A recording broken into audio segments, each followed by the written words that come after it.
How many people remember that from the 70s? We're very, very glad to have Robert Freeman, Director of the Committee on Open Government of the New York Department of State, here with us today. He had a wonderful drive down 209, 52, 42. And as soon as he's done here, he'll be back on the road to the Orange County Association of Towns, Cities, and Villages. So we're very glad that he was able to sandwich us in. And I want to thank everyone for coming on time and waiting patiently. The way that we have the program set up today is that we're being broadcast on Midge is taping, and then this program will be broadcast at some later date. I've already handed Bob the stack of questions. I can read them. Okay, I'll read them out for you. But I feel very humbled as a legislator who's been here for 2 years and 8 months to have just be able to pick up the phone when I have a question. And since there are 2 people in the office, 50% of the time I will get Bob. So I think we're very, very lucky to have him give us an hour of his time. And the way that you've structured it is that... Hour and a half at least. Hour and a half at least. Sure. Okay, great. And if anybody has to leave early, please feel welcome to leave. But as I said before, we're going to be taping. So there's also a sign-in sheet that's going around. And I'll hand it over to you, Bob, right? Thank you. Thank you so much. Thank you, Cora, and the legislature, and all of you for being here. And by the way, the message really is that any of you can call anytime. There are only 2 of us. We're small but good. I'd like to think so anyway. And I have the great luxury of having the opportunity to answer the phone irrespective of who is at the other end, which is very unusual in state government these days. For those of you who don't know, again, I work for the Committee on Open Government. The committee is a unit within the Department of State. The staff is 2 of us at full strength. We are the smallest state agency that actually does anything. I will leave the rest to your imagination. And I have had forever, it seems, the best job in state government. All we do all day, every day, is respond to inquiries that deal with public access to government information. Primarily in relation to 2 laws, our Freedom of Information Law, many of you know it is FOIL, and the Open Meetings Law. And as I suggested, we give advice to everybody. We take calls from people from state government, local government, members of the public, members of the news media. It doesn't matter.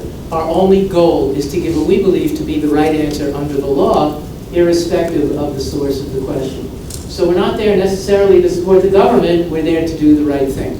And I am not suggesting that they are at all mutually exclusive. I hope that many of you have visited our website. Anybody visit our website? Only a handful of people? Come on. Many times. Who said that? Many Cindy.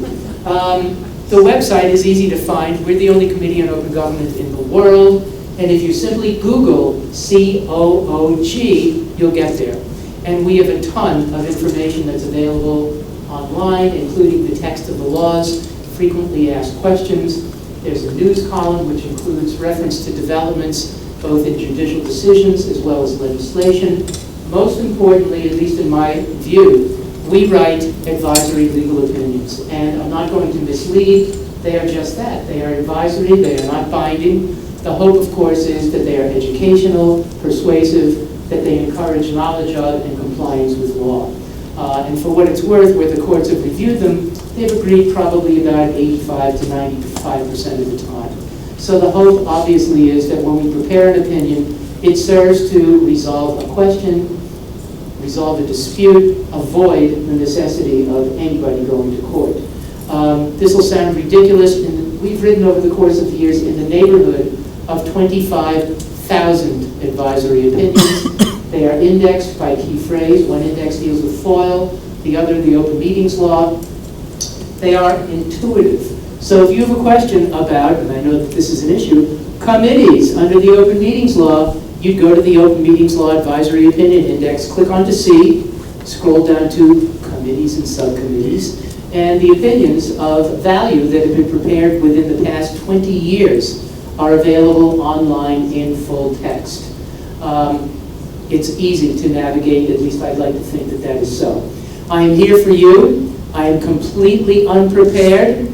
I can talk about this stuff from now until hell freezes over, if you let me. But if you do, we'll miss the issues that are really important or troubling to you. My sense is that your primary interest, at least for the moment, is the open meetings law. Is that right? Should we talk about the open meetings law? Sure. Yes? No? Yep. We can talk about FOIL also. The open meetings law. Yes. The first point to make is that it pertains to meetings. Obviously it pertains to meetings, but a question that still arises to this day, it arose on day one: what is a meeting? What is a meeting? And early on, it was contended that if a board or a council or a commission got together merely to discuss and with no intent to take action, that kind of gathering was not a meeting. Many times they were characterized as workshops, work sessions, study sessions, agenda set, everything but meetings. Well, our view was different, and fortunately the state's highest court, the Court of Appeals, agreed with us.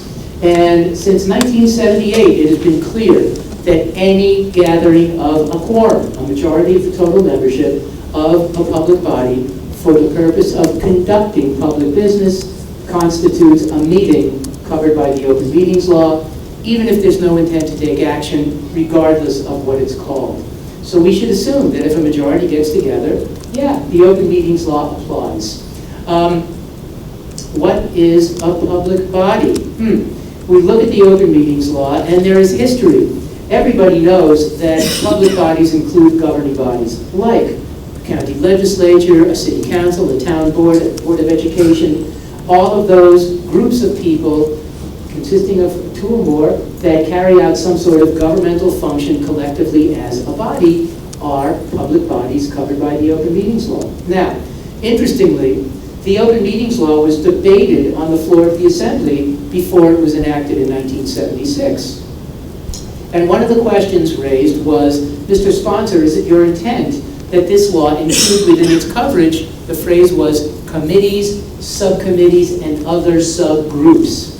And the sponsor said, yes. The sponsor said, yes. Well, not surprisingly, within about a year after the open meetings law was enacted, there was a judicial decision that involved committees of a board of education.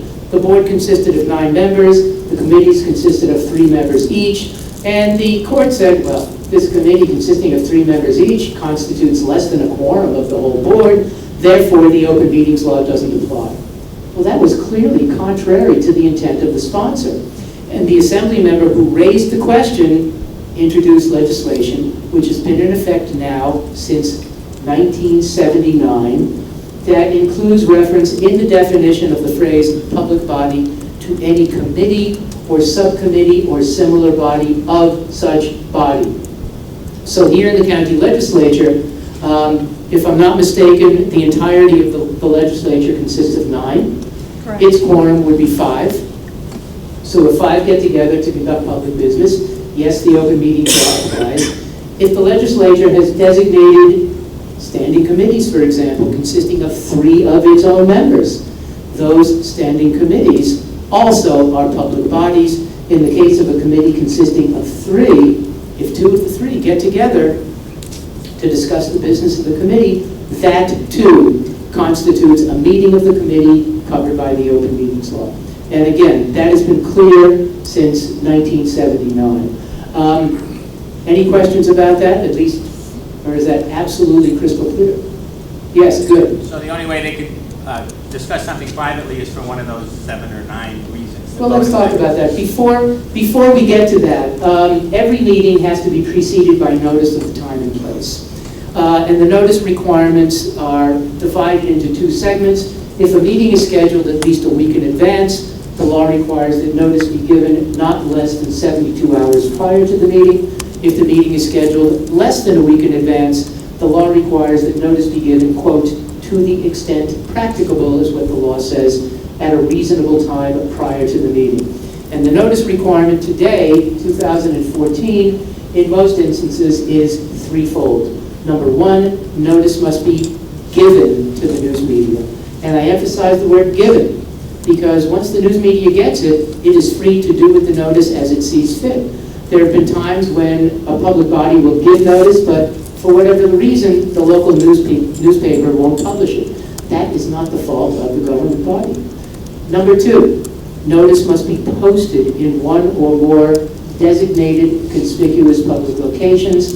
And third, notice today has to be given on the website if there is the ability to do so.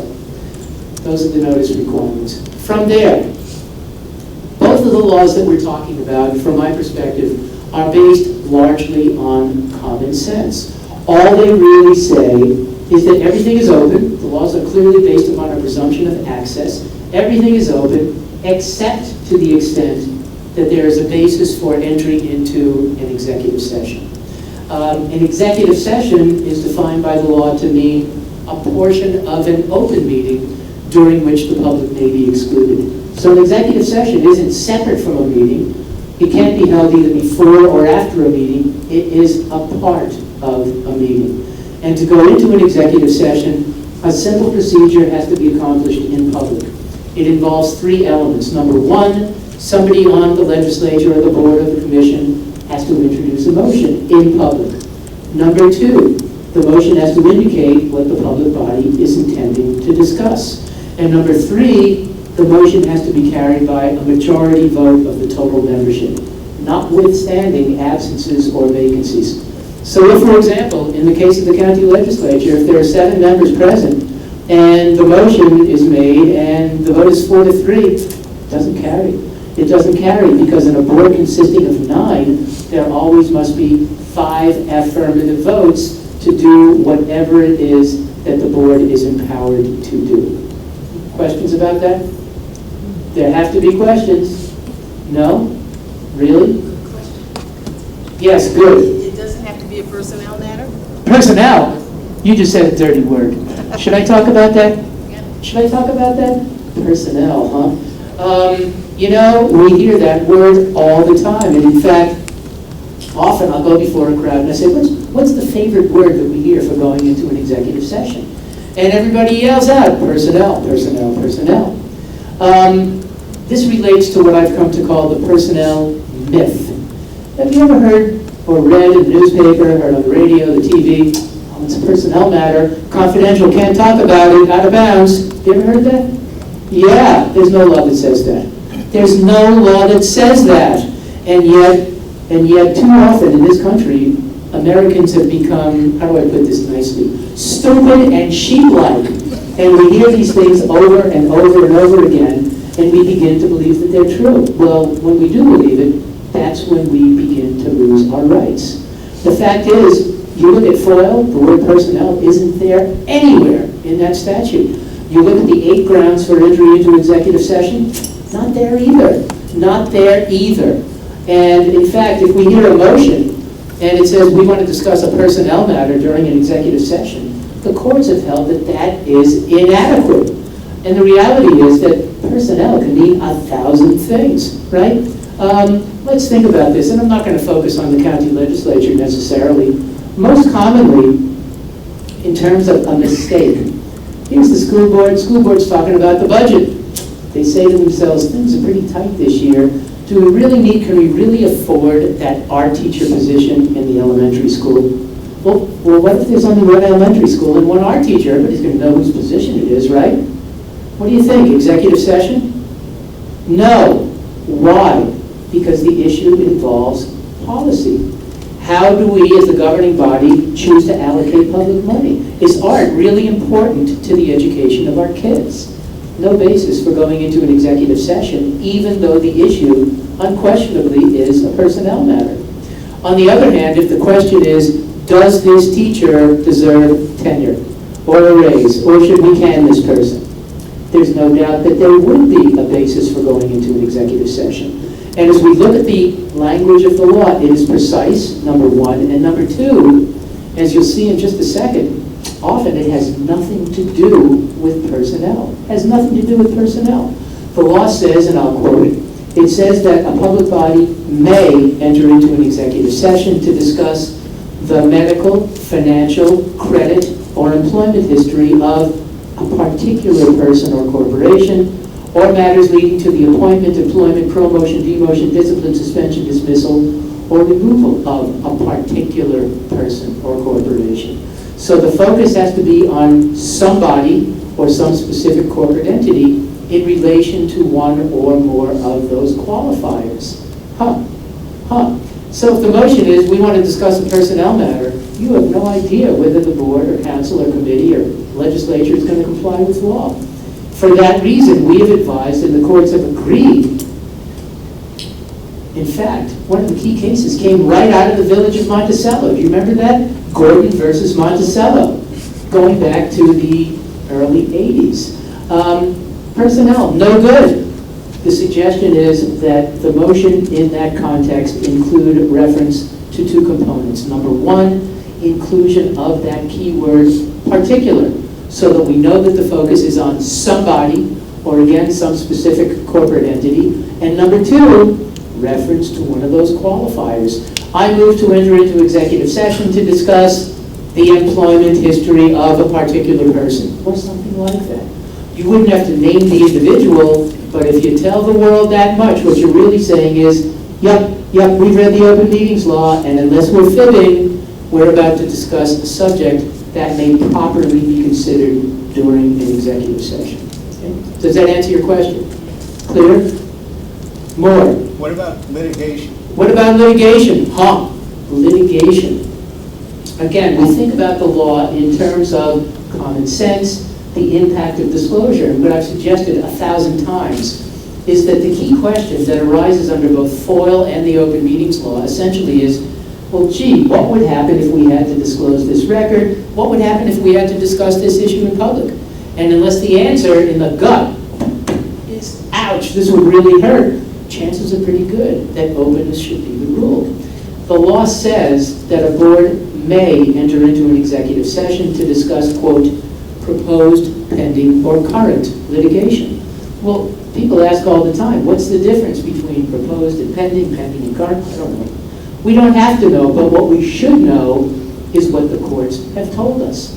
And what the courts have said is that the intent of the exception is to enable a public body to discuss its litigation strategy in private so as not to divulge that strategy to its adversary, who, after all, may be out of the crowd. Think about it. If you're involved in a lawsuit as a private person, the last thing you want to do is tell your adversary what you plan to do in court. Well, a government body has the same capacity to discuss its litigation strategy in private. Now, for what it's worth, in those same decisions, the courts have also said that the threat, the fear, the possibility of litigation without more is not enough to justify an executive session. Let's face it, if it were, there would be nothing left of the open meetings law. How many times have we heard something like, if you don't do it my way, I'm going to sue you? Well, unless and until the public body is discussing what it would do in its defense in court, there wouldn't yet be a basis for closing the doors. Now, what about the motion? What about the motion? There's case law that I characterize as the let's get arrested Hendricks principle. Anybody know Les Hendricks? You wouldn't. He used to be a reporter for the Schenectady Gazette, covered the beautiful little town of Cobleskill in Schoharie County. Anybody know Schoharie County? Yeah, it looks like America, doesn't it? It's beautiful. Anyway, he went to all the town board meetings, and motion was made, proposed, pending or current litigation, get out Les. He refused to leave, and they had him arrested. Well, before the judge could determine whether the charge should stick, he had to figure out whether the board complied with the open meetings law. And this is what the judge wrote. And by the way, he is now a federal judge, Judge Kahn. He wrote that a motion for entry into an executive session cannot, quote, merely regurgitate the statutory language of the law, to wit, proposed, pending, or current litigation. Only a judge would have a right to wit. He said that the motion must identify the litigation. I move to enter into executive session to discuss the case of the XYZ company versus the town of Cobleskill. Again, the notion is that the motion should include sufficient information to give the public an idea that, yes, there really is a valid basis for conducting an executive session. Does that answer your question? Pretty much. I'm just trying to think back. Think back. More questions about the open meetings law? Or, yeah, good. You're in executive session, and Yes. and the topic strays from the original. Huh, never heard that before. Yeah, keep going.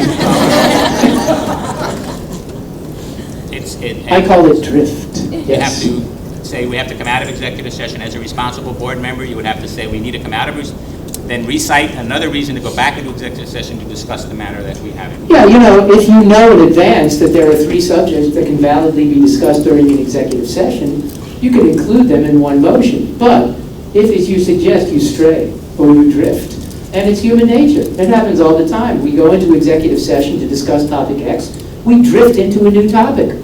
My hope is that there is always somebody on a public body who is sufficiently vigilant and knowledgeable to say, wait a minute, we've stopped discussing topic X, we moved into something else, let's go back out to the open meeting. Or if need be, go back out to the open meeting to introduce a new motion to go into an executive session. It's cumbersome, I'm not going to tell you that it's not. One or the other, you know, this is likely to come up too. What if you do drift? And one of the members says, we should go back out to the open meeting. This is not a subject that can validly be discussed in an executive session. And the other members say, the heck with you, we're going to continue to talk about it. What then? Is there a rule that forbids disclosure after the fact of what transpires during an executive session? No, there isn't. You look at the open meetings law, there isn't. There isn't. It's another myth. What is said in executive session is confidential. There's no law that says that. Now there are, excuse me? Was that a gasp? There are situations in which that may be so. The one that comes up most frequently, again, goes to school boards. How many of you have, what do they call kids? Kids? Yeah, I know you have kids. How many of you are familiar with something called the Family Educational Rights and Privacy Act? FERPA. As a parent, you should be familiar with it because it cuts in 2 directions. On the one hand, it gives you, the parent of a minor child, rights of access to the records about your kids. On the other hand, it forbids disclosure to third parties unless the parent consents. So if a school board, for example, is discussing the educational program of a specific student, an honor, an award, discipline, it cannot discuss that in public. It cannot. Now, in that case, if a board member comes out and tells the world what transpired, yes, he or she would be acting in contravention of federal law. But in most circumstances, not so. Just today, I received a call from, say, the board member or town clerk or village clerk, where there was a controversy involving a highway superintendent who fired one of his employees, and people were angry about it. And it was one of those issues that likely could have been discussed in executive session. And the question was, can the board discuss the issue in public? And you know the answer. You heard it a little while ago. Unless there is a vote passed by a majority of the total membership of the town board or the village board or the city council, the board can choose to discuss the issue in public.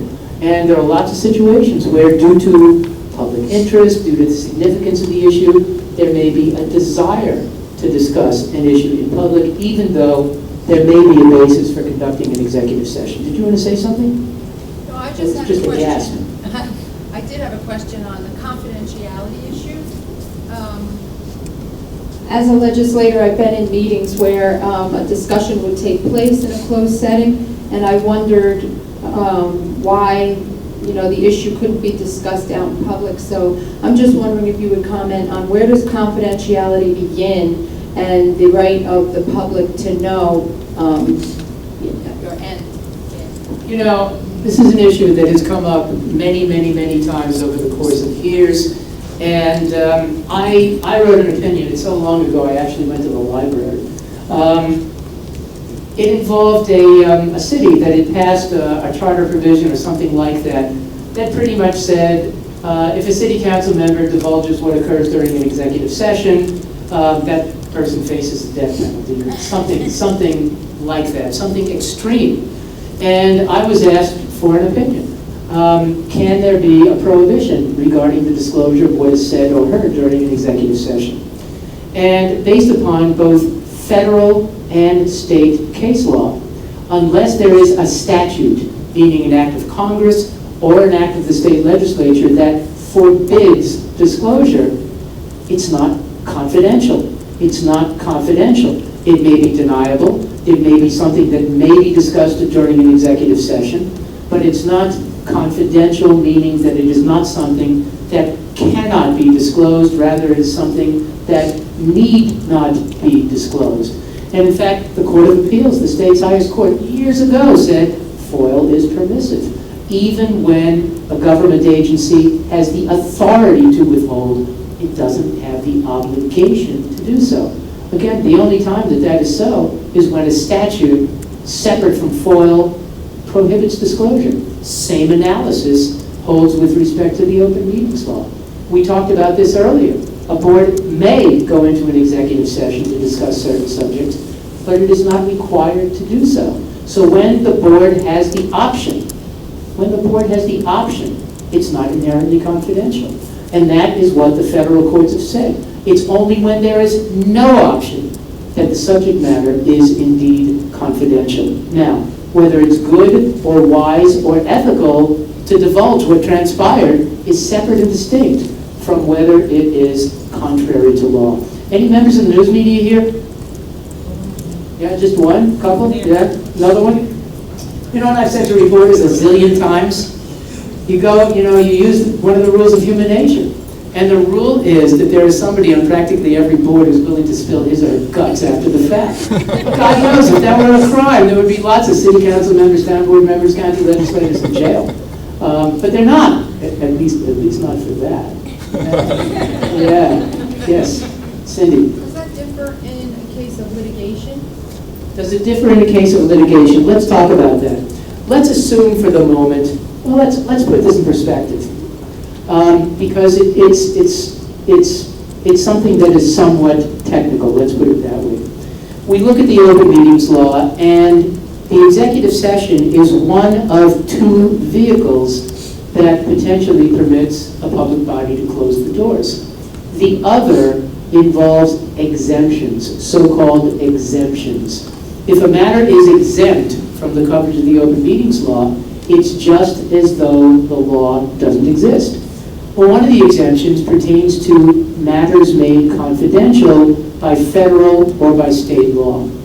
If, for example, a board, a legislative body, a commission, or whatever it might be, is seeking legal advice from its attorney, and the attorney is giving legal advice, case law going back 100 years indicates that they have created an attorney-client relationship under which the communications are privileged and confidential and therefore exempt from the open meetings law. So in the context of litigation, if your attorney is giving legal advice to his or her client, the board or the legislative body, only the client has the ability to waive the privilege. And if the client consists of 9 members, it doesn't seem to me that 1 or 2 or 3 or 4 out of those 9 have the ability to waive the privilege. That can only occur if 5 out of the 9 choose to do so. Does that make sense to you? Good. Yes? Does the mere presence of an attorney or the attorney in the room automatically... That's the diddly principle. Don't mean diddly. Don't mean diddly, If the question of the attorney is, are the Yanks going to beat the Tigers tonight? You don't have to be a lawyer to answer. Anybody can offer a suggestion there. It's not legal advice. It's not legal advice. And in fact, this question has come up, and it's been the subject of judicial decisions under the open meetings law. And let's talk about the drift again. A board will seek legal advice, the attorney will give it, then the board will stop seeking legal advice, and the attorney will stop giving it. That's when the open meetings law kicks back into effect. The mere presence of the attorney doesn't mean a thing. Doesn't mean a thing. Any lawyers in here? Yeah, of course. Doesn't mean a thing. Yes, yes, sir. You left me a little confused about FOIL. I left you confused. You did. You introduced something. Under FOIL, Yes. if something could be disclosed, is disclosed, Sorry, yes. then how does FOIL have to handle it? Are they forced to disclose something that the governing body has chosen not to disclose in executive session? I don't understand the question. Well, you said that there's information, the body goes in executive session. Right. They have the right to disclose it, but they choose not to disclose it. Okay. They go Now- to executive session for a valid reason. Right, and there's certain information that's not bound by confidentiality, Okay. but they say, look, let's leave this alone. Let's not disclose it to the Okay. public. If someone then foils that information, Yes. are they bound to disclose it to the person who foils it? Good question. FOIL and the open meetings law, as you look at the exceptions in the two, are not necessarily consistent. There are situations in which a board has the ability to go into an executive session, but maybe the record relating to the issue is public, at least in part, and vice versa, and vice versa.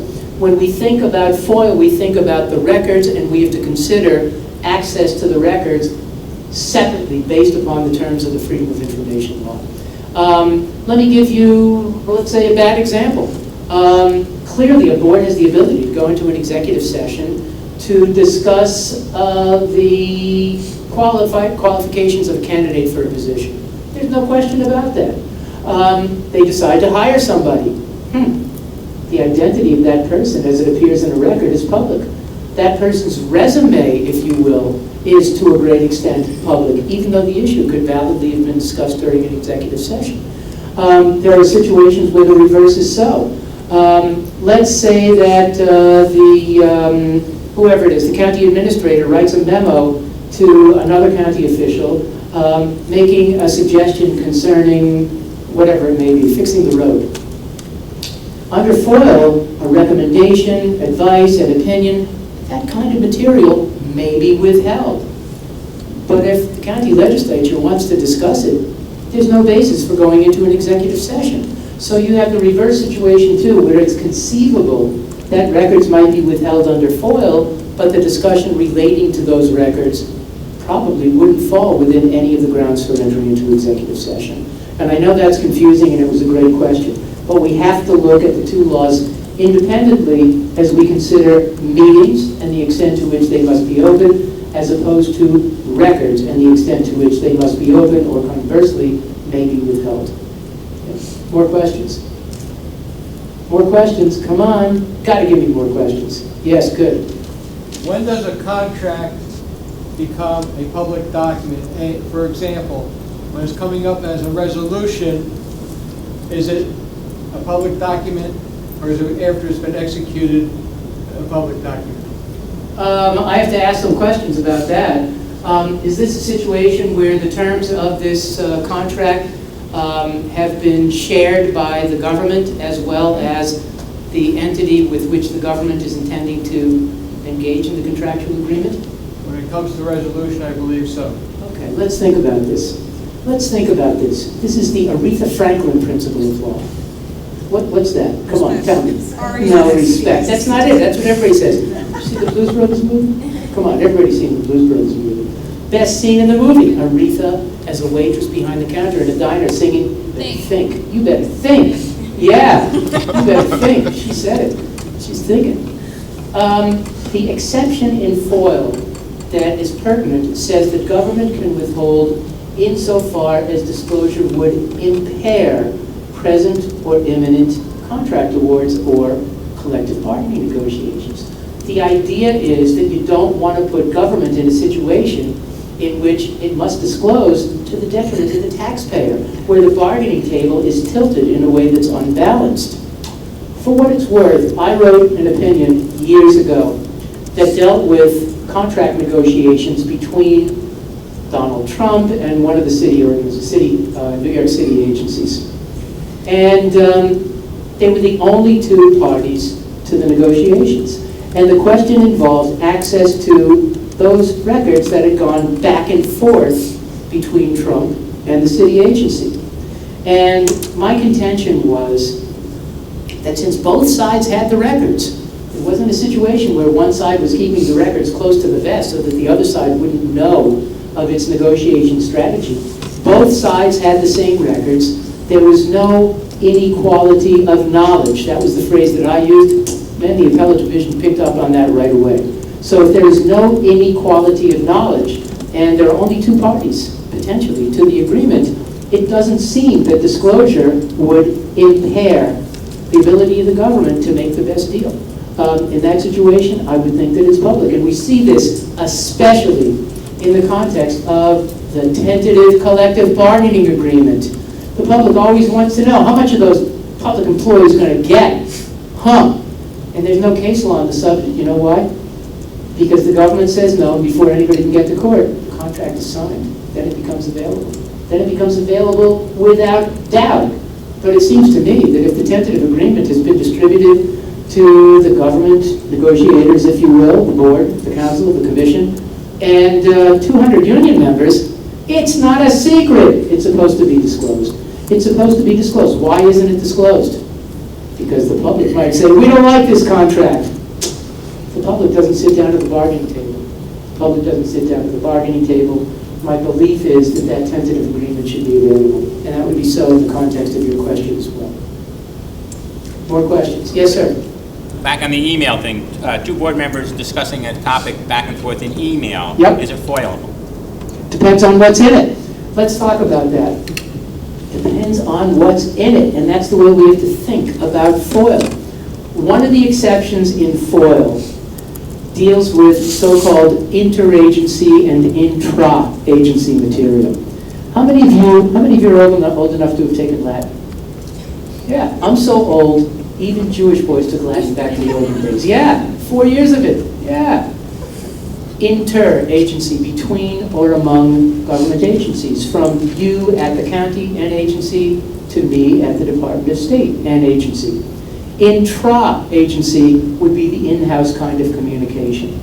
Just as you suggested, the communications between or among officers or employees of a single agency. Now, as we look at that provision, it is strangely written. It's written in the form of a double negative, and it doesn't tell us exactly what can be withheld. Instead, it says, yes, interagency and intra-agency materials may be withheld except for these four things, which have to be disclosed. The Court of Appeals has given us guidance, and the Court of Appeals has told us that the intent of that provision is to enable the government to engage in a deliberative process without substantial interference. The idea is to enable people in government to share with one another their opinions, their advice, their suggestions, their recommendations without an obligation to disclose. Why?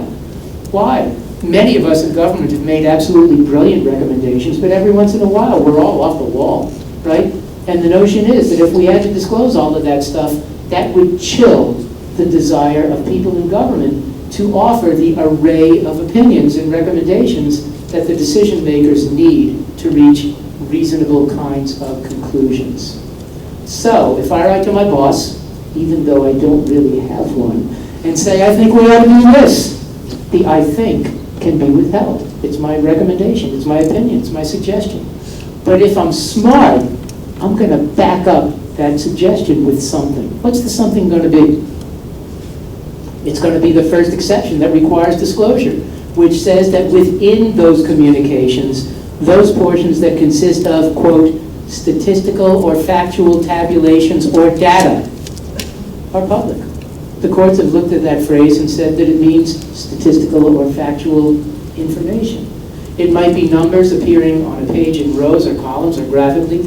It might also be a narrative expression of fact. I looked out the window and the sky was blue. Factual information.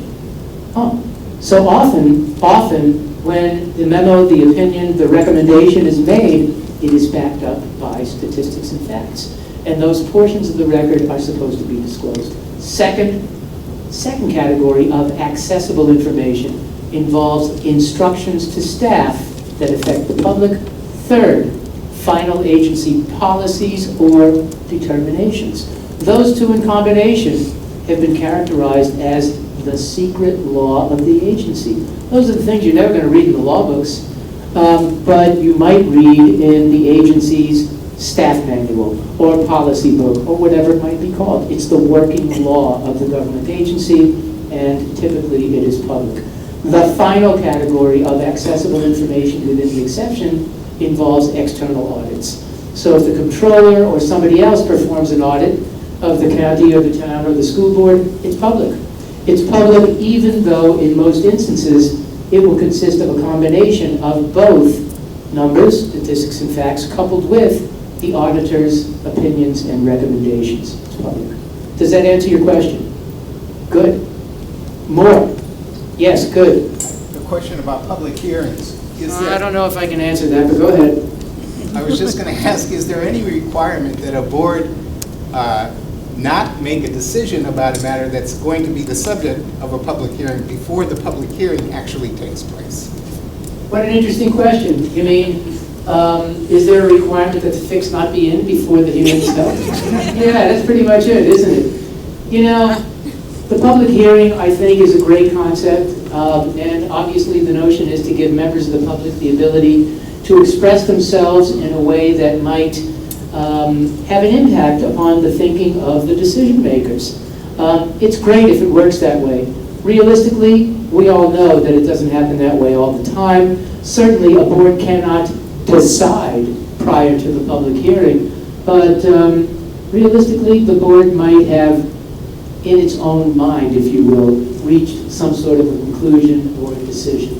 And truthfully, there isn't a hell of a lot that we can do about that, right? I mean, think about Congress. There are hearings on everything, and, you know, members of Congress have said, you know, I'll never vote for this, or I'll always vote against it, or, you know, whatever it may be. You know, government has become, how do I put it, loony in so many ways. It really has. It really has. More questions? I just wanted to, you go a little fast for me. I'm back at the I know I'm a fast-talking downstater, yeah. You Even said though I've been that- upstate now for 40 years, but. You said that the conversation, the emails back and forth, the parts that refer to those four things, but not the opinions, speculations, and stuff like that. That we could black that out if somebody foiled it. Correct. Correct.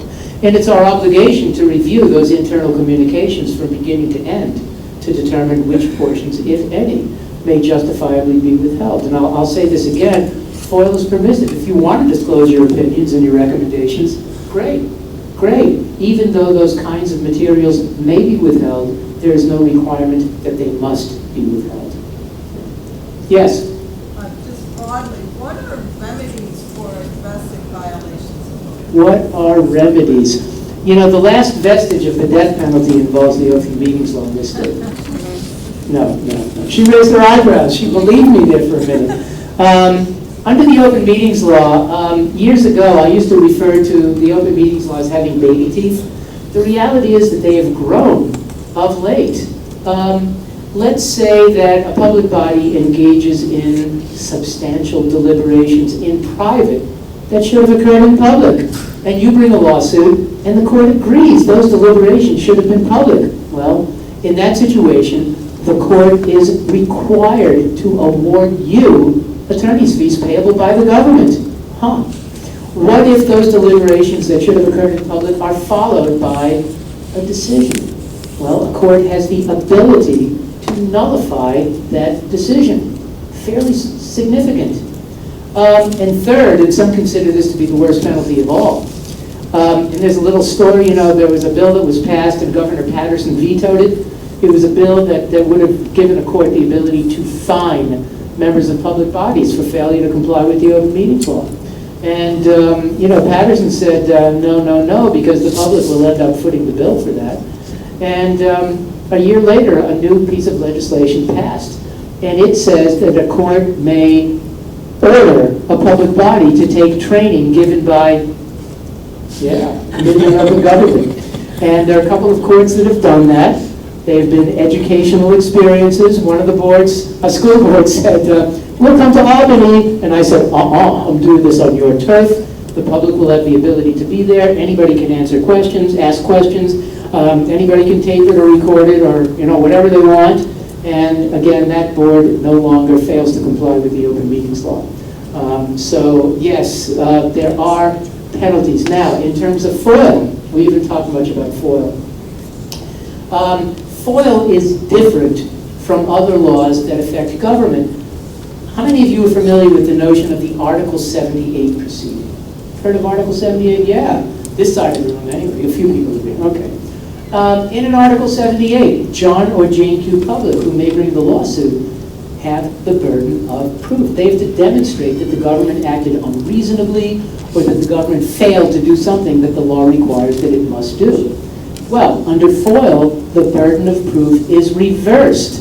The law says that the government agency must prove to the court's satisfaction that an exception to rights of access was properly asserted.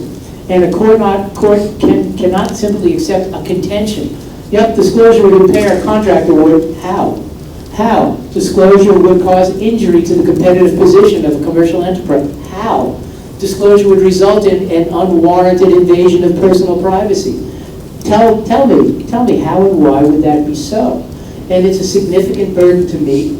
And under FOIL, if a member of the public goes to court and, in the words of the law, substantially prevails, the court may, not must, but may award attorney's fees payable to that person if the court finds either that the agency had no reasonable basis for withholding, or if the agency dragged its feet and failed to respond to a request in a timely manner.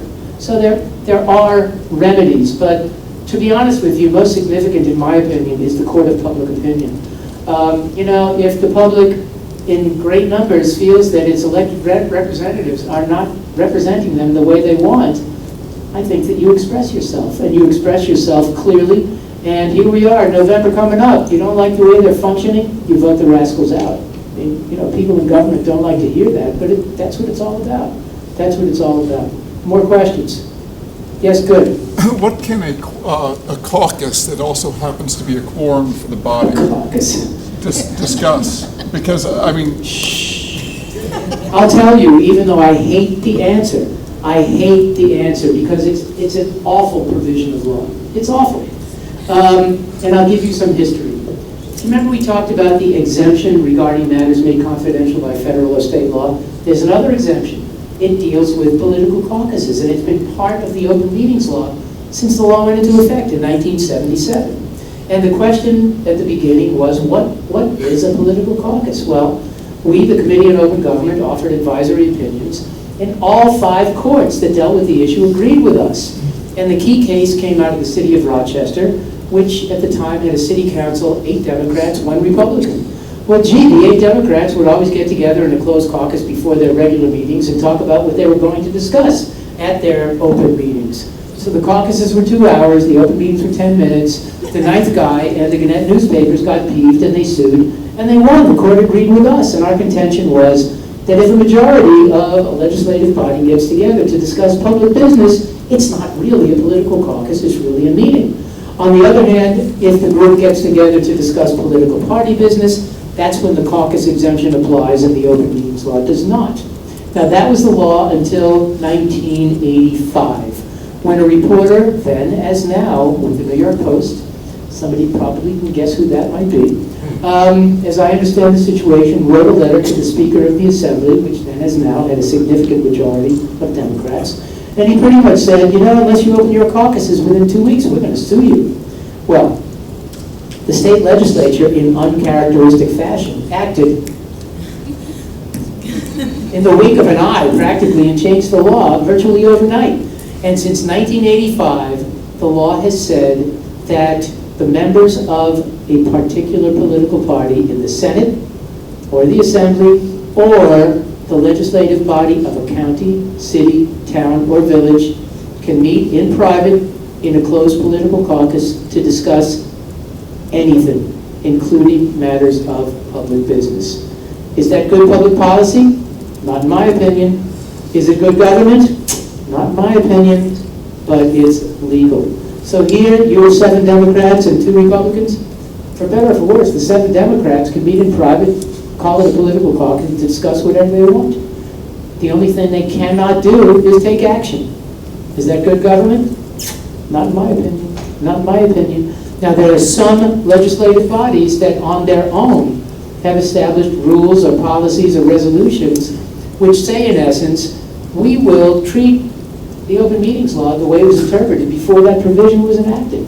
If a majority of our board gets together to discuss public business, we're going to consider the Open Meetings Law to apply, even if the capacity to conduct a closed political caucus exists. I'm planting a seed, that's all I'm doing. Can they talk about it once they come out of caucus. Can they talk about it once they come out of caucus? They always do. Of course they can. Yeah, of course they can. Sure they can.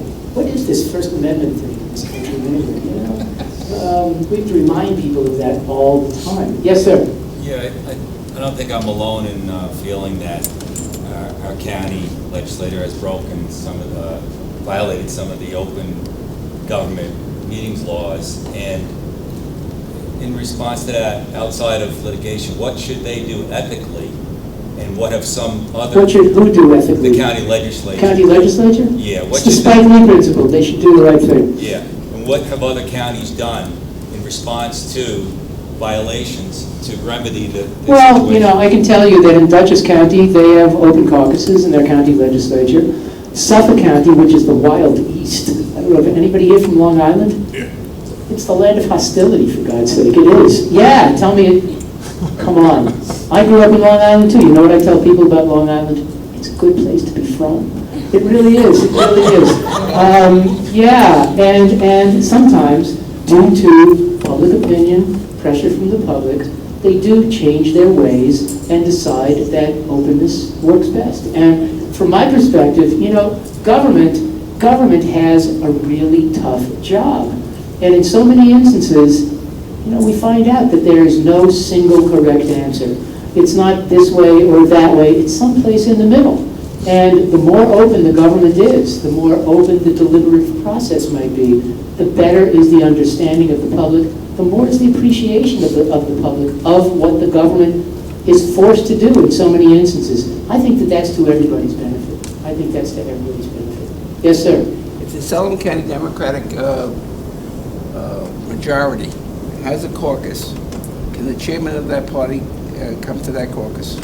Can the chairman come? That's up to the people who are there. Okay. You know, we're talking about a political caucus on the part of members of a public body, a legislative body.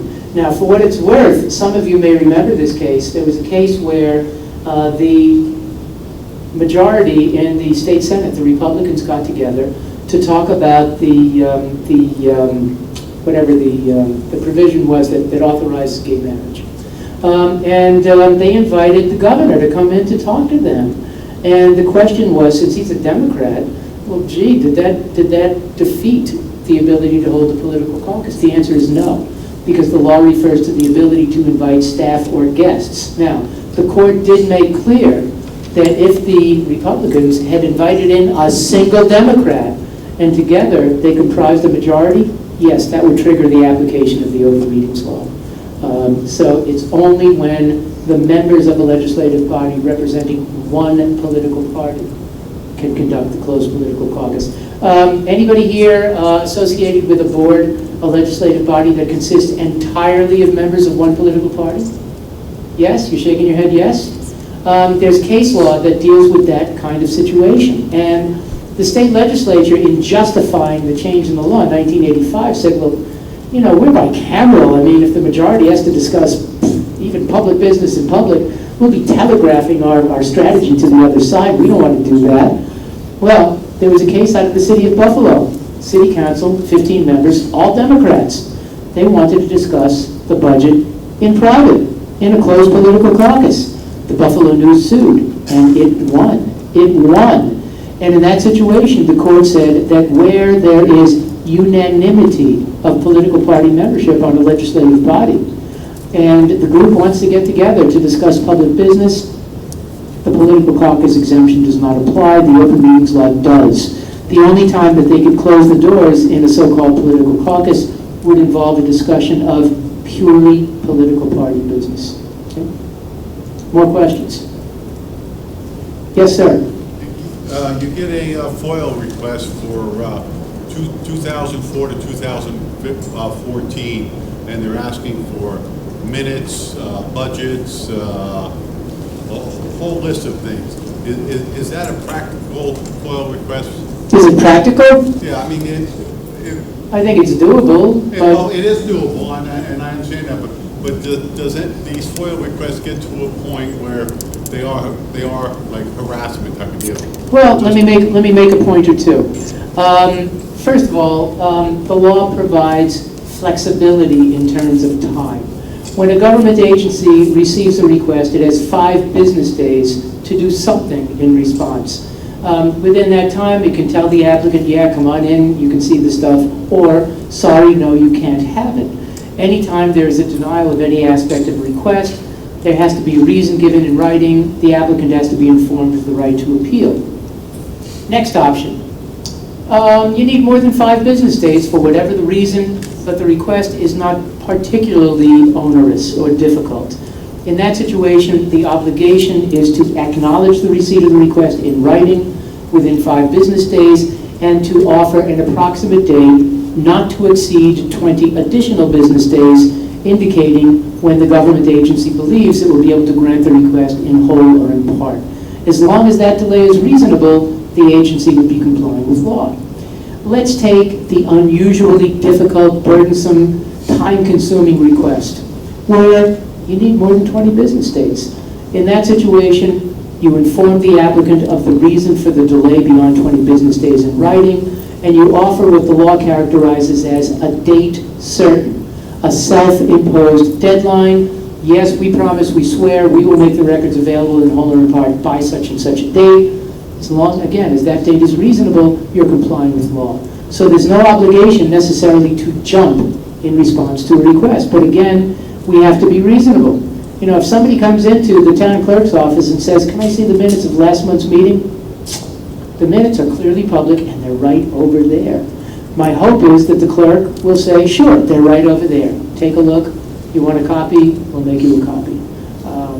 You know, you look at the intent expressed right at the beginning of FOIL, and it says that government is supposed to make records available, quote, wherever and whenever feasible. So if the record is clearly public and it's easy to find, there's usually no good reason for delaying disclosure unnecessarily. Does that answer your question? Yeah, it's just... One other point. This comes up all the time. A kindly town clerk will call me and say, you know, I got a request for such and such, and I knew it was somewhere in a basement. I spent 14 hours and, you know, went through a dozen boxes and found these 2 pages. What can I charge? And I have to say, well, inspection is free. If they want photocopies, it's $1/4 page. But you exceeded your responsibilities imposed by FOIL. FOIL says that an applicant must reasonably describe the records requested. By reasonably describe, the Court of Appeals has told us that whether or the extent to which that standard is met frequently is dependent upon the nature of an agency's filing or record-keeping system. I offer a silly, stupid example all the time. What county do you live in? Sullivan. I walk into a county office building, I see the Sullivan County phone directory, and I say, aha, a government agency record. What's your last name? Excuse me? Molinelli. I hereby request all the listings in the phone book pertaining to those people as Molinelli, or Smith, or Brown, or Johnson, or whatever it might be. Piece of cake. That's how the phone book is written. Even if there are 10,000 people with the same last name, they're easy to find. Last name, alphabetical order. What's your first name? Jeffrey. Not an unusual name. Same person walks in the next day and says, I hereby request all the listings pertaining to those people whose first name is Jeffrey. Well, it's not an unusual name. You know that there are Jeffreys there. But you can't find them unless you go through thousands of listings one by one. That's when you tell the applicant, sorry, we maintain this group of records by last name in alphabetical order, not by first name. Your request does not reasonably describe the records. See you later. Now, but let's say that it's 2014, and the same data, if you will, is maintained electronically. And somebody can sit at the keyboard and in practically no time at all, type in whatever it may be, and all the Jeffreys come up on the screen. Under FOIL now, if we have the ability to extract or generate that data with reasonable effort, yes, we are required to do so to comply with FOIL. Okay. Yes, sir. FOIL request the email and charge to the applicant. FOIL request made via email. There's history here too, and I love it. People ask every once in a while, which state has the best freedom of information law? And my answer is Mexico. Mexico, how did that happen? I first started dealing with the Mexicans at a conference, believe it or not, in Lima, Peru. You may not know this, but our office in New York is one of the very few of its kind in the country. And for years, there were only 3 of us. My friends from Minnesota and Connecticut, and the guy from Minnesota was afraid to fly. So that meant that Mitch and myself were invited to share our experience literally all over the world. So I met Mexicans for the first time in Lima. I love to say this. It was right around the turn of the century. Think about that one. Yeah. And it was clear at the time that 75 years of one-party rule were about to come to a close. And in fact, that occurred. And they got ready. They got ready. And by 2003, they had passed a really terrific access to information law.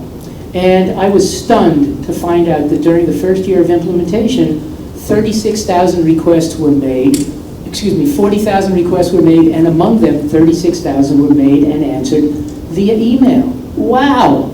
Now we know that many Mexican families don't have PCs in their dens. They don't have PCs or dens. But the government was pretty serious about promoting the law and making sure that it was pro-poor. And the government put kiosks and terminals all over the country. And there are stories about people that we would probably characterize as peasants who would go to the schoolhouse or the village hall, type out their requests one finger at a time, and get it. Well, that led us, the Committee on Open Government, in our December 2005 annual report, to offer a legislative proposal. And miraculously, it became law within about 8 or 9 months. And it's painfully simple. It says, number 1, government agency, if you have the ability to accept a request made via email, yes, you must. Number 2, if so-and-so asks that records be emailed back to him or her, and it can do it with reasonable effort, yes, it must. And in that situation, generally speaking, it's free. Because the only fee that we can charge under FOIL involves the reproduction of records. And not only the public, but the government have come to embrace that change in the law as well. First of all, crazy people can make their requests at 4 in the morning, right? In fact, one of your legislators sent me an email at 2:50 in the morning today. You know, I'm not suggesting that that legislator is crazy, but you know, to each his or her own. Second, often people can get the equivalent of a thick document quickly and easily. And third, it's free. People are getting a lot of stuff now quickly and easily and for nothing. Even the government has come to embrace that provision. Why? Nobody has to go to the filing cabinet and try to find and pull out paper.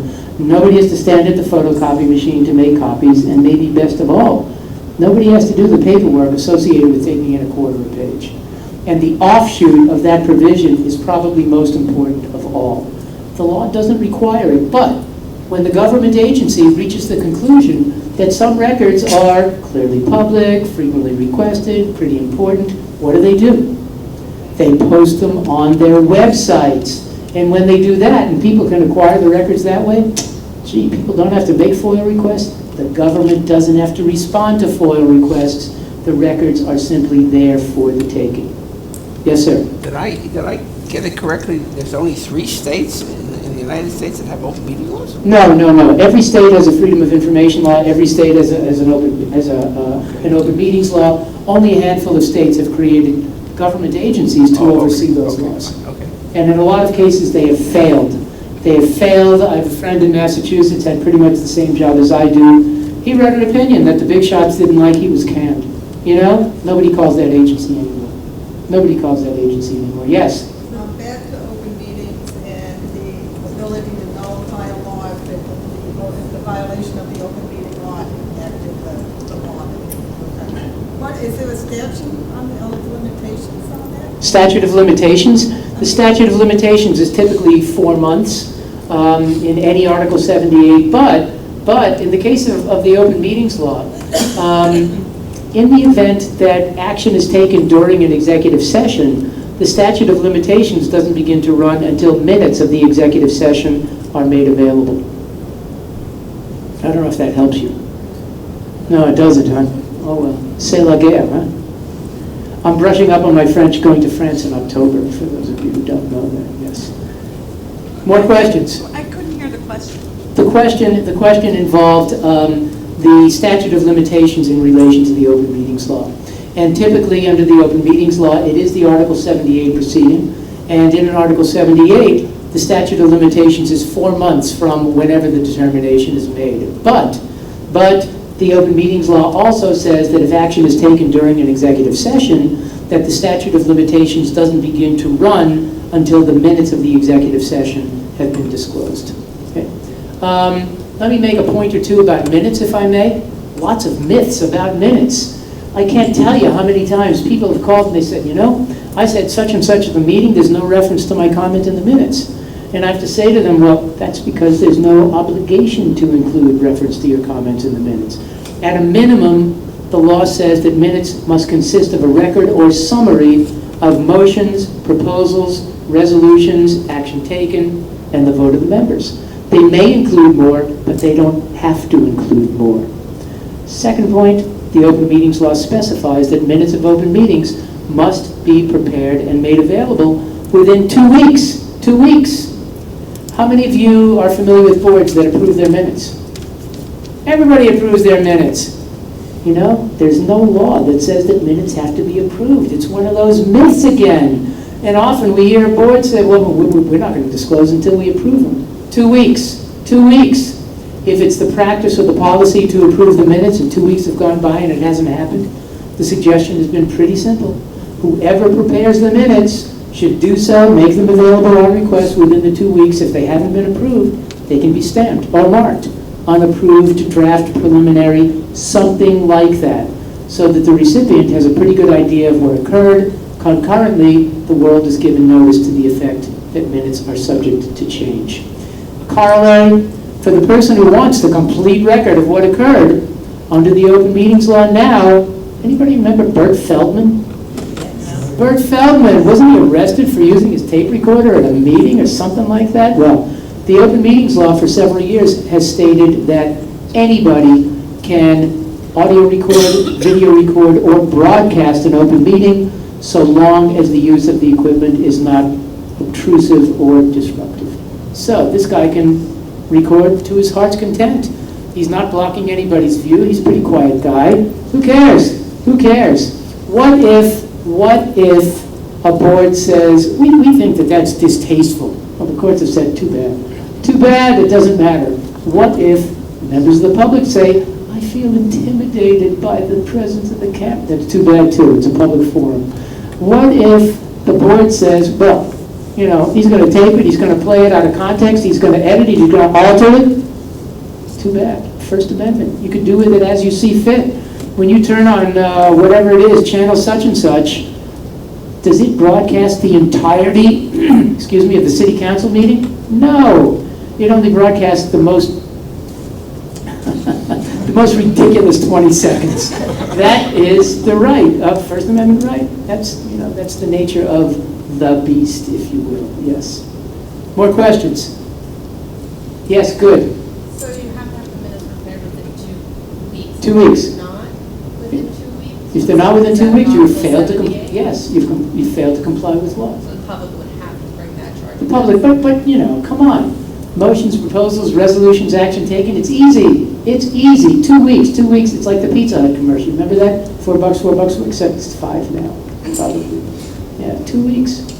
Yes? How many years have you been doing this? How many years have I been doing this? Why do you ask? Because you've been there for a long time, and I've been You here think for so? a long time. You think so? And I know Long your time? name for a long time. Yeah, well, it's- I hesitate to tell you because it only signifies the fact that I'm, what's the word? Old. Yeah, 40 years. 40 years. I believe that I hold the record for having the same telephone number for the longest time of any appointee in the executive branch. I have no way of proving it, but I can't imagine that it is not so. I'm on my 7th governor, and they leave me alone. And why? Why? Because you're an independent. There are several possible answers to that question. One of them, of course, is expertise. There are things that I remember that nobody else knows. And that does come up on occasion. Number two, and I don't mean to get political about this, but my first real boss was the new Secretary of State in 1975. Anybody remember who that was? Mario Cuomo, who above all was a lawyer. And very simply, if he felt that I was right on the law, he supported what we were doing. And I'd like to think that more often than not, I'm right on the law. Third, everybody calls. Everybody calls. You know, I mentioned that I'm going out to a municipal association later on today. You know, relationships develop, and people rely upon us. We get more calls from local government officials than any other identifiable group. I know that a lot of people feel that we only talk to reporters. Reporters represent maybe 15% of the calls. The distinction is that when the town clerk calls, nobody reads about it.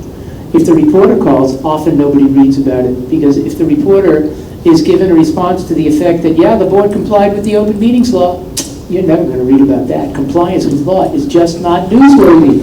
The only time you're ever going to see my name in print or the words freedom of information or open meetings laws usually is when something goes wrong, right? I mean, if there's no accident on Route 17, you're not going to read about it.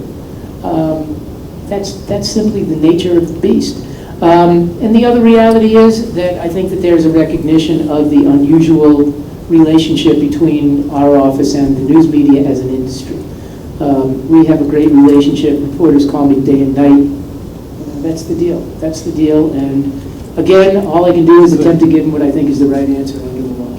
So there you have it. Does that answer your question? Absolutely. 40 years. You know what you say to yourself? 40 years. How ridiculous is that?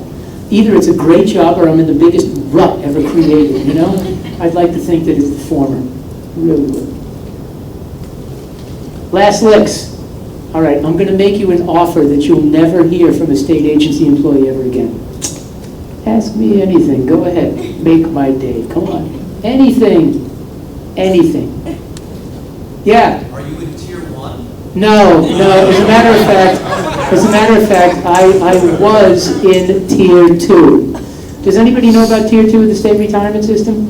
It's curious. It's curious because in tier 2, if I had kicked the bucket, suddenly my wife would have gotten no pension. So I retired. I retired for a weekend, came back 2 days later. But, you know, fortunately for me, this is the James Brown thing, you know, I feel good. Yes, I do. I still feel as though I'm doing something, you know, reasonably positive. I enjoy my work, and my wife is still working full-time too. We're both collecting Social Security now with no penalty, which will tell you something about our age.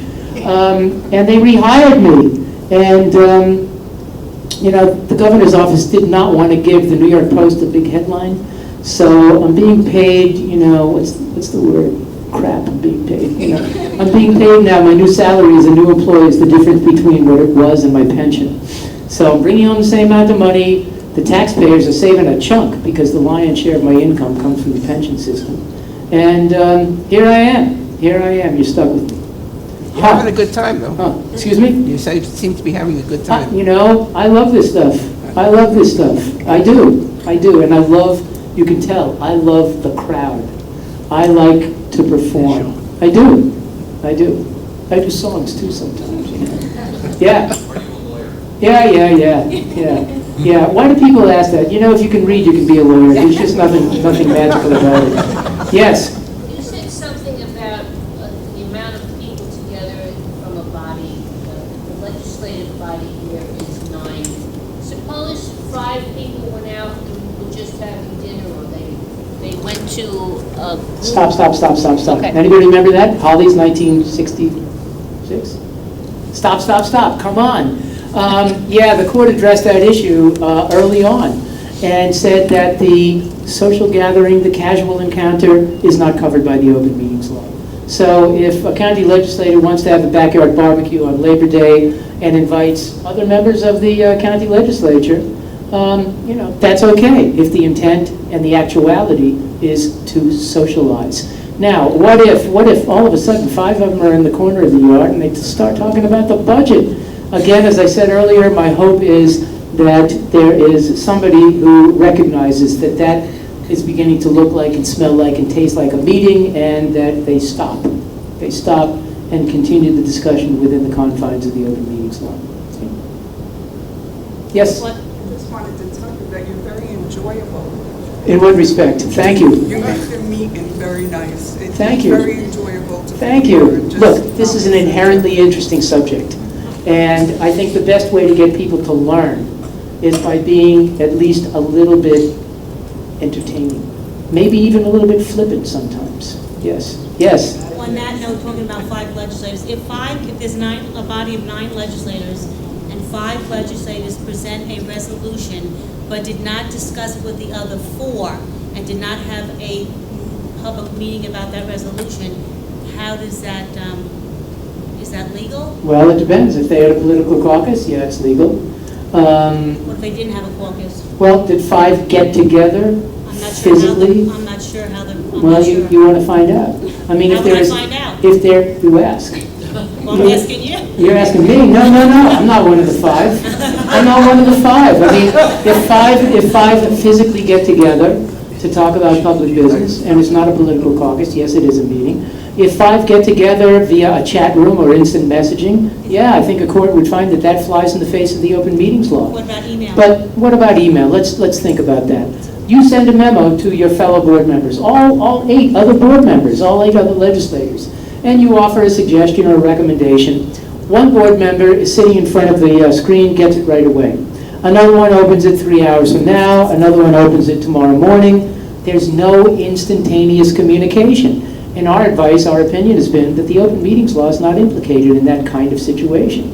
It's no different from the old-fashioned interoffice mail. Every piece of mail goes into the mailbox at the same time, but the recipients all open the mail at different times. Nobody ever would have argued that that flies in the face of the open meetings law. On the other hand, as I mentioned a moment ago, if via email a majority gets together via the chat room or instant messaging, again, I have no doubt that a court would find that that contravenes the open meetings law. Okay? More? Anything? Yes? I just wanted you to repeat the 4 categories that really are permissible for calling or asking for a motion to have an open meeting. The 4, actually, it's 3 components. Number 1, a motion has to be made in public. And you go to our website, it's all there. Number 2, the motion has to indicate what the public body intends to discuss. Number 3, the motion has to be carried by a majority vote of the total membership. And number 4, of course, we look at the grounds for entry into executive session. And we ask, does the subject matter fit? I often suggest to people if they're at a meeting and there's a questionable basis for going into an executive session, that you invoke the Tracy Chapman principle of law. Anybody know Tracy Chapman? Come on. Best song of the 90s. What is it? No, not Fast Cars. Come on. Baby, just give me one reason, and I'll turn right back around. Baby, just give me one reason. But inherent in that is that it must be a good reason. Fast Cars. Come on. She went to Tufts, by the way.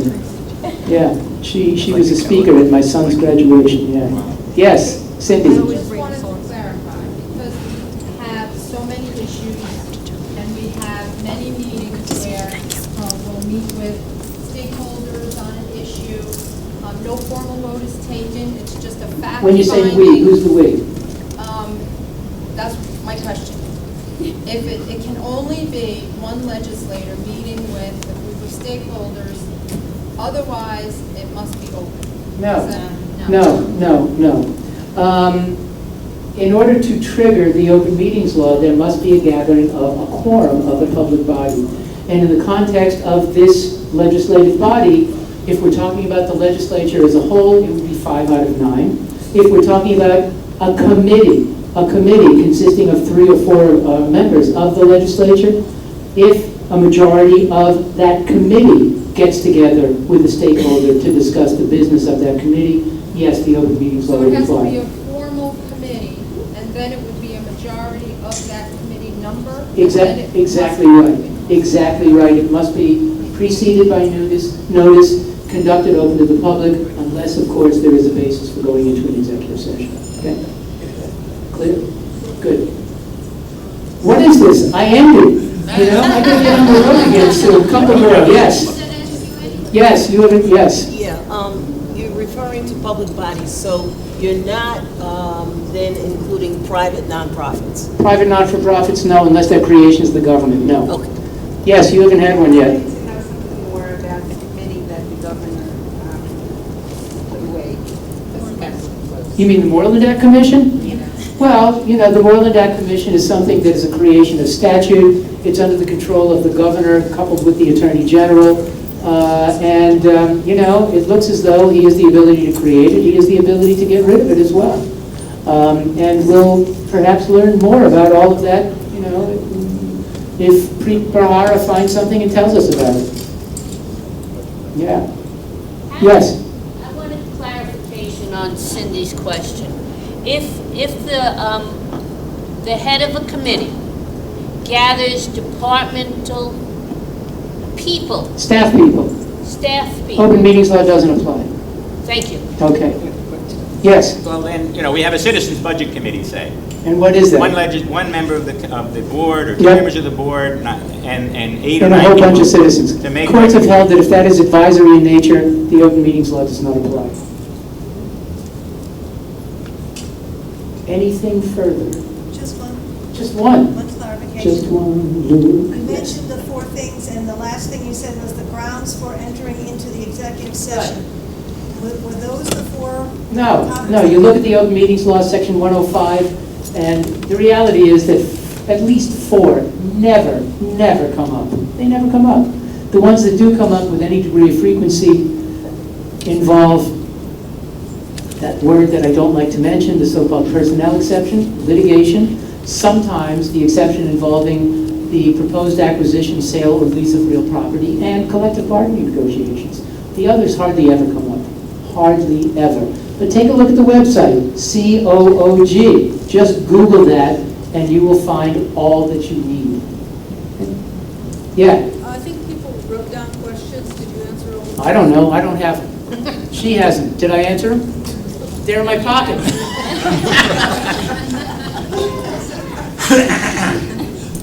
Are committees of elected boards... Okay, we got that one. Yeah. Keep going. Can you cite a couple of egregious examples in which closed government meetings resulted in decisions that were contemptuous of the public good? Yeah, it happens all the time. Keep going. After a closed meeting renders a decision, can the public learn the name and vote of each participant? Yes, since 1974, even before there was an open meetings law, there has been a requirement in FOIL that any time a final vote is taken, a record must be maintained which identifies each member and the manner in which that person cast his or her vote. We don't have secret ballot voting in this state on the part of members of public bodies. I think this was phrased differently, but what steps should Sullivan County take to ensure that there are no more meetings held All right, privately we've talked that about show the that. public? We've talked about that. This has been an educational hour and a half. Can an outcome of an illegal meeting be rescinded? Yes, we heard that too. And we might have heard this, I think this was your question, when an executive session is called during a public meeting, how can you tell if this is a legitimate reason to allow a session?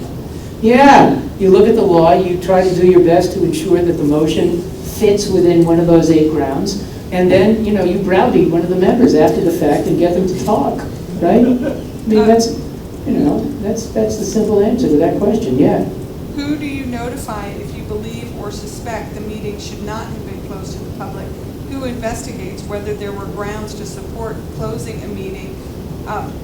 You know, if the 2 of us could investigate, we would, but we don't have that authority. You know, I think you can get in touch with the Committee on Government. You use the website. If need be, you go to court. You get in touch with a local member of the news media. I refer often to a statement made by Judge Brandeis 101 years ago. Sunlight is the best disinfectant. If you feel that things are going wrong, you tell the world. You tell the world. And in many cases, you, John or Jane Q, can be ignored, but if the reporter asks the question, it's much more difficult to ignore that person. Yes?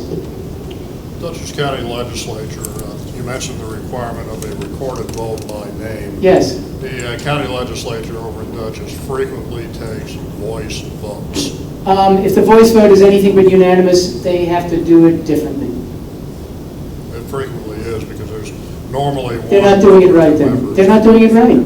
They're not doing it right. There must be a record indicating how each member cast his or her vote. On every resolution. On every resolution, on every motion to go into executive session, on any action that they take. Yes. Yes. Just, you know, meetings are are public meetings, but they're not meetings of the public. In other words, we don't Stop. have, Yes. The open meetings law gives the public the right to be there, to attend, to listen, to observe. It doesn't say anything at all about the public's right to speak. If a board, a council, a committee, a legislature doesn't want the public to speak, that is its choice.